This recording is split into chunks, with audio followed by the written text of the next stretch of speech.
3 is a lucky number. By Margery Allingham.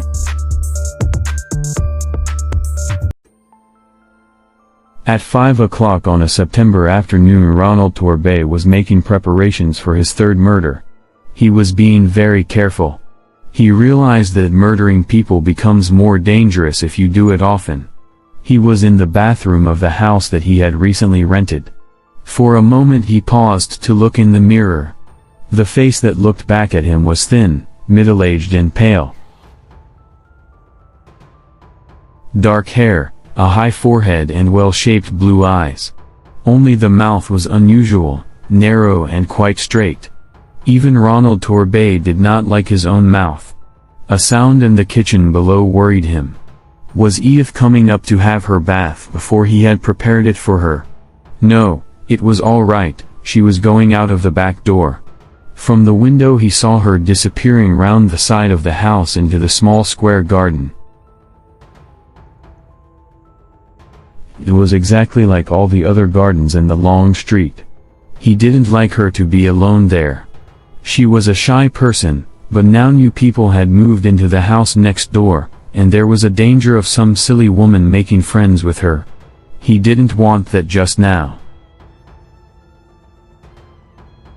Each of his 3 marriages had followed the same pattern.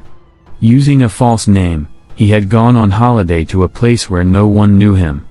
There he had found a middle-aged, unattractive woman, with some money of her own and no family. He had talked her into marrying him, and she had then agreed to make a will which left him all her money. Both his other wives had been shy too. He was very careful to choose the right type of woman, someone who would not make friends quickly in a new place. Mary, the first of them, had had her deadly accident almost unnoticed, in the bathroom of the house he had rented, a house very like this one, but in the north of England instead of the south. The police had not found anything wrong. The only person who was interested was a young reporter on the local newspaper. He had written something about death in the middle of happiness, and had printed photographs of Mary's wedding and her funeral, which took place only 3 weeks after the wedding. Dorothy had given him a little more trouble. It was not true that she was completely alone in the world, as she had told him. Her brother had appeared at the funeral, and asked difficult questions about her money. There had been a court case, but Ronald had won it, and the insurance company had paid him the money. All that was 4 years ago. Now, with a new name, a newly invented background, and a different area to work in, he felt quite safe. From the moment he saw Edyth, sitting alone at a little table in the restaurant of a seaside hotel, he knew she was his next subject. He could see from her face that she was not happy. And he could also see that she was wearing a valuable ring. After dinner he spoke to her. She did not want to talk at first, but in the end he managed to start a conversation. After that, everything went as he expected. His methods were old-fashioned and romantic, and by the end of a week she was in love with him. Her background was very suitable for Ronald's purpose. After teaching at a girls' school for 10 years, she had gone home to look after her sick father and had stayed with him until he died. Now, aged 43, she was alone, with a lot of money, and she didn't know what to do with herself. 5 weeks after they met, Ronald married her, in the town where they were both strangers. The same afternoon they both made a will leaving all their property to each other. Then they moved into the house which he had rented cheaply because the holiday season was at an end. It was the most pleasant of his marriages. He found Edyth a cheerful person, and even quite sensible, except that it was stupid of her to believe that a man would fall in love with her at first sight. Ronald knew he must not make the mistake of feeling sorry for her. He began to make plans for her future, as he called it. 2 things made him do this earlier than he intended. One was the way she refused to talk about her money. She kept all her business papers locked in a desk drawer, and refused to discuss them. His other worry was her unnecessary interest in his job. Ronald had told Edyth that he was a partner in an engineering company, which was giving him a long period of absence. Edyth accepted the story, but she asked a lot of questions and wanted to visit his office and the factory. So Ronald had decided that it was time to act. He turned from the window, and began to run water into the bath. His heart was beating loudly, he noticed. He didn't like that. He needed to keep very calm. The bathroom was the only room they had painted. He had done it himself soon after they arrived. He had also put up the little shelf over the bath which held their bottles and creams and a small electric heater. It was a cheap one, with 2 bars, and it was white, like the walls, and not too noticeable. There was no electric point in the bathroom, but he was able to connect the heater to a point just outside the door. He turned on the heater now, and watched the bars become red and hot. Then he went out of the room.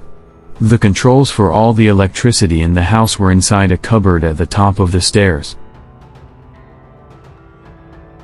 Ronald opened the door carefully and pulled up the handle which turned off the electricity.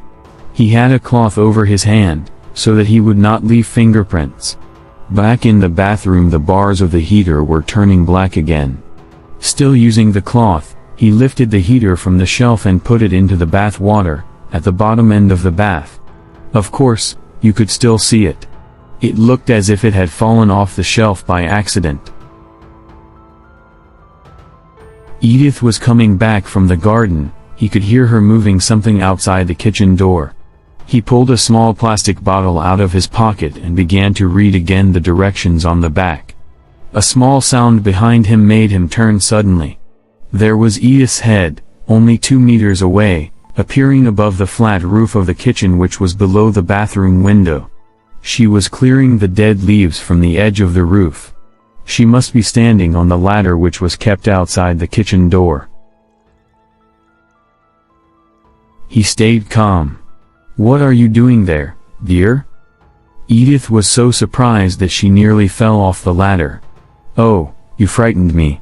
I thought I'd just do this little job before I came to get ready. But I'm preparing your beauty bath for you." "It's kind of you to take all this trouble, Ronald." "Not at all. I'm taking you out tonight and I want you to look as nice as her possible. Hurry up, dear. The bubbles don't last very long, and like all these beauty treatments, this one's expensive. Go and undress now and come straight here." "Very well, dear." She began to climb down the ladder. Ronald opened the little bottle, and poured the liquid into the bath. He turned on the water again, and in a moment the bath was full of bubbles, smelling strongly of roses. They covered the little heater completely, they even covered the sides of the bath. Edyth was at the door. "Oh Ronald. It's all over everything, even on the floor." "That doesn't matter. You get in quickly before it loses its strength. I'll go and change now. Get straight in and lie down. It will give your skin a bit of color." He went out and paused, listening. She locked the door, as he expected. He walked slowly to the electricity box, and forced himself to wait another minute. "How is it?" he shouted. "I don't know yet. I've only just got into the bath. It smells nice." His hand, covered with the cloth, was on the controls. 1, 2, 3, he said, and pulled the handle down. A small explosion from the electric point behind him told him that the electricity had gone off. Then everything was silent. After a time he went and knocked on the bathroom door. "Edyth?" There was no answer, no sound, nothing. Now he had to prepare the second stage. As he knew well, this was the difficult bit. The discovery of the body must be made, but not too soon. He had made that mistake with Dorothy's accident, and the police had asked him why he had got worried so soon. This time he decided to wait half an hour before he began to knock loudly on the bathroom door, then to shout for a neighbor and finally to force the lock. There was something he wanted to do now. Edyth's leather writing case, which contained all her private papers, was in the drawer where she kept her blouses.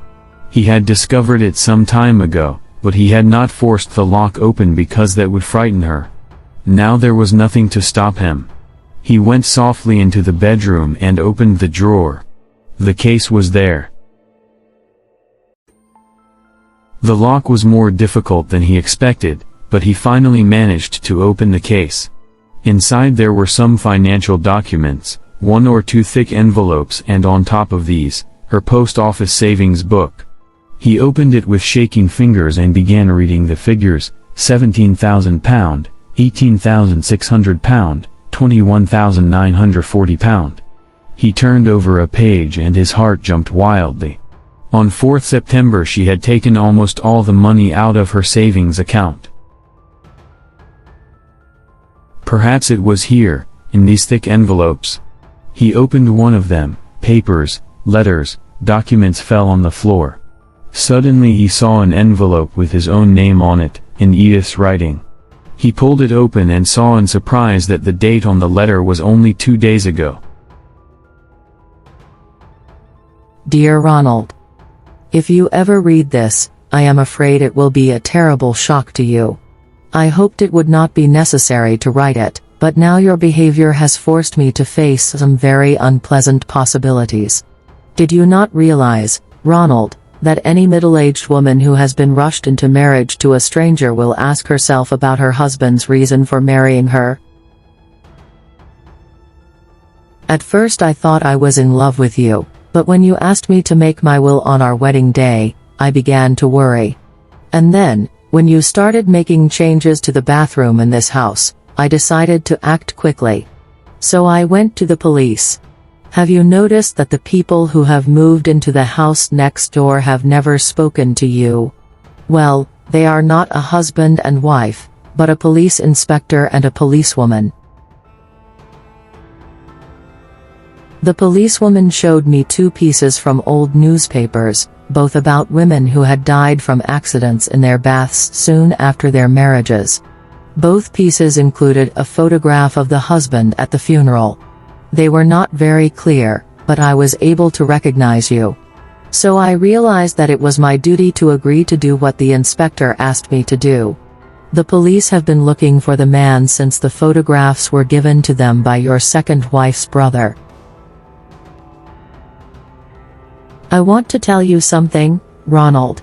If one day you lose me, out of the bathroom, you will find that I have gone but over the kitchen roof, and am sitting in the kitchen next door. I was stupid to marry you, but not quite as stupid as you thought. Yours, Edyth. Ronald's mouth was uglier than ever when he finished reading the letter. The house was still quiet. But in the silence he heard the back door open suddenly and heavy footsteps rushed up the stairs towards him.